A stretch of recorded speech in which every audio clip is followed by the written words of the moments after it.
আজি বৰপেটা বিধানসভা সমষ্টিৰ প্ৰায় 20,000তকৈও অধিক মহিলা উদ্যমিতাৰ পুঁজি লাভ কৰিলে।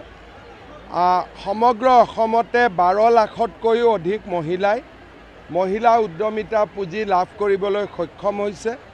15 ফেব্ৰুৱাৰীৰ আগতে আমি গোটেই অসমতে 32 লাখ মহিলাৰ মাজত মহিলা উদ্যমিতা অভিযানৰ পুঁজি আমি বিতৰণ কৰিম। বৃন্দাবনী বস্তুৰ কথা ক'লে 27ত আনিব, যেহেতু বৰপেটাতে সৃষ্টি হৈছিল, বৰপেটালৈ অনাৰ কিবা বৈজ্ঞানিক ব্যৱস্থা? ইয়াৰে বৈজ্ঞানিক ব্যৱস্থা মিউজিয়াম বনাব লাগিব, নহ'লে বৈজ্ঞানিক ব্যৱস্থা নহ'ব। আৰু ব্ৰিটিছ মিউজিয়ামে য'ত মিউজিয়াম হ'ব তেওঁলোকে আহি 26 চনত চেকিং কৰিব, টেম্পাৰেচাৰৰ পৰা লাইটলৈকে, তাৰ পিছতহে আমাক অনুমতি দিব। ৰাইজে যাবওতো এলাউ কৰিব লাগিব। তেওঁলোকেতো যাম বুলি ক'লে নহ'ব, ৰাইজেওতো মাতিব লাগিব, নে নামাতাকৈ যাব? আৰু ৰাইজে যে কংগ্ৰেছ দলক মাতিব তাৰ কোনো সম্ভাৱনা নাই। তাৰমানে ভয় মানে কাক বুজায়? মোদী ইলেকশ্যনত জিকি আছে, গতিকে মোদীয়ে ভয় কৰিব। আৰু কাক ভয় কৰিব? হাৰি থকা জনক ভয় কৰিব। এইটো পাগল নহ'লে এনেকুৱা কথা কয় নেকি? মই ক'লোঁ নাই, ব্ৰেইনটো পাগল হ'ব লাগিব যে বিহাৰত এটাও চিট পোৱা নাই, গতিকে ৰাহুলক মোদীয়ে ভয় কৰিব। ব্ৰেইনটো নট থাকিব লাগিব নে নালাগিব? নট নাথাকিলেহে এনেকুৱা কথা ক'ব। ভাল কথা, ভাঙি দিলে হ'ল, মোৰনো কি যায়।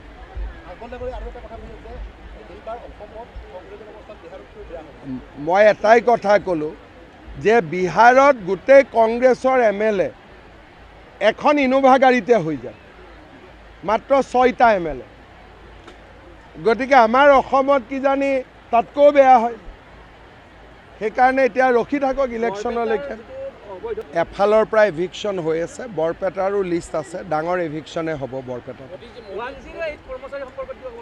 মোৰ ক'বলগীয়া একো নাই। এইটো এটা ব্যক্তিগত কোম্পানী আৰু তেওঁলোকৰ মাজত কথা, ইয়াত চৰকাৰৰ ক'বলগীয়া একো নাই। কিন্তু যিটো কোম্পানীয়ে 108 চলাই আছে, এপ্ৰিলত তেওঁলোক পৰিৱৰ্তনো হ'ব। ছাৰ্ভে হৈ আছে, চব হ'ব। हाँ, जब आप रेडी हो जाएगा आ जाओ। सब रखी থাকক। আজিলৈকে মই যি কৈছোঁ গোটেইখিনি হৈ আছে, কোনটো হোৱা নাই মই কোৱা কথা? মানে মই কোৱা তেওঁক বাদ দিয়ক, তেওঁতো অসমক ইমান নাজানে। আজি 25 বছৰে মই অসমত যি কৈ আছোঁ এইটোকে হৈ আছে নে নাই? এটা মই আপোনাক সুধিছোঁ, 25 বছৰে মই যি কৈ আছোঁ এইটোৱে হৈ আছে নে নাই? গতিকে অসমৰ মানুহে জানে মই যেতিয়া কথা কওঁ মই তাত গণ্ডগোল একো নাথাকে।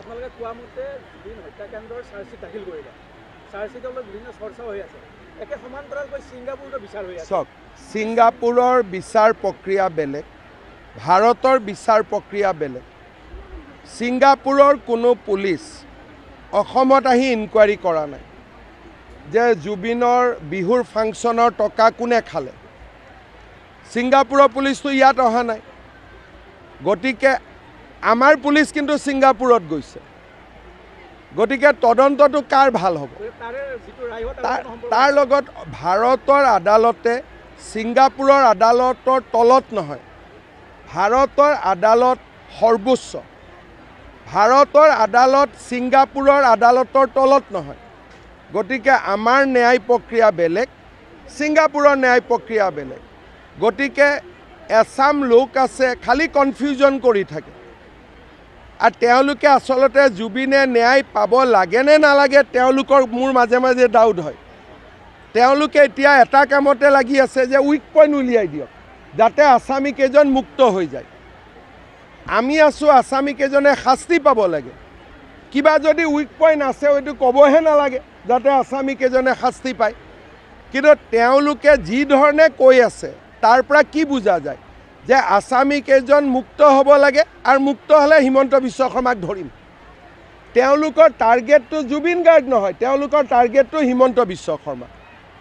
ইয়াতকৈ দুখৰ কথা কি হ'ব পাৰে? আজি ইমান ভাল তদন্ত হ'ল, আজিলৈকে জেলৰ পৰা অপৰাধী ওলাব পৰা নাই। কংগ্ৰেছৰ দিনত যিমান ক্ৰাইম হৈছে সকলো অপৰাধী 2 মাহত বেল পাইছেই পাইছে। তৰুণ গগৈৰ দিনত, হিতেশ্বৰ শইকীয়াৰ দিনত ডাঙৰ ডাঙৰ দুৰ্ধৰ্ষ অপৰাধীও 2-2.5 মাহত বেল পাইছে, কিন্তু আমিতো বেল পাব দিয়া নাই। সেইকাৰণে মোৰ সম্পূৰ্ণ আদালতৰ ওপৰত বিশ্বাস আছে। ভাৰতৰ আদালতে ন্যায় দিব, আৰু ভাৰতৰ আদালত ছিংগাপুৰৰ আদালতৰ অধীনত নহয়। তেনেকুৱা আলোচনা এতিয়ালৈকে হোৱা নাই, কিন্তু মিত্ৰজোঁটেও ইলেকশ্যন খেলিব, আমিও খেলিম, মিলা মিছাকৈতো চবত খেলিবই লাগিব। মোৰ ইমান টেনশ্যন নাই। UDF কংগ্ৰেছৰ কথালৈ মোৰ ইমান টেনশ্যন নাই, গতিকে মই সেইবিলাক প্ৰশ্নৰ উত্তৰ দিবৰ কাৰণে মই বিচাৰিয়ে নাপাম। হ'ব, থেংক ইউ।